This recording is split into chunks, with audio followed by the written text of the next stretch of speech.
কাজ সহজ ও গতিশীল করতে এআই প্রযুক্তির ব্যবহার বাড়ছে দিন দিন। বিশ্বজুড়ে বাড়ছে এর জনপ্রিয়তাও। তবে আধুনিক এই প্রযুক্তির অপব্যবহারের শিকারও হতে হচ্ছে মানুষকে।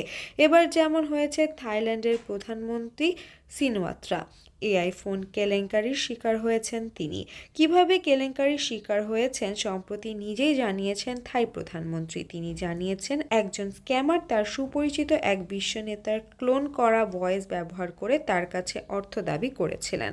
অর্থ দাবি করার সময় তাকে বলা হয়েছিল তার দেশই একমাত্র আসিয়ান দেশ যারা এখনও সংস্থাটিতে অর্থ দেয়নি। ঠিক কার ভয়েস শুনতে পেরেছিলেন থাই প্রধানমন্ত্রী সেটি অবশ্য প্রকাশ করেননি সিনওয়াত্রা। তবে তিনি জানিয়েছেন একজন সুপরিচিত বিশ্ব নেতার কণ্ঠ ব্যবহার করে সেই বার্তাটি এসেছিল তার কাছে। সিনওয়াত্রা বলেন, কণ্ঠটি খুব স্পষ্ট ছিল এবং আমি দ্রুতই এটি চিনতে পেরেছি। তার প্রথম একটি ভয়েস ক্লিপ পাঠিয়েছিল যাতে বলা হয় কেমন আছেন, আমি একসঙ্গে কাজ করতে চাই ইত্যাদি। পরে একই নাম্বার থেকে একটি কল আসলেও সেটি ধরতে পারেননি তিনি। তারপর আরেকটি ভয়েস বার্তা পান বলে জানান এই প্রধানমন্ত্রী। তিনি বলেন তারা অনুদানের জন্য আরেকটি ভয়েস বার্তা পাঠিয়েছিলেন। আপনারাই একমাত্র দেশ যে এখনও দান করেননি।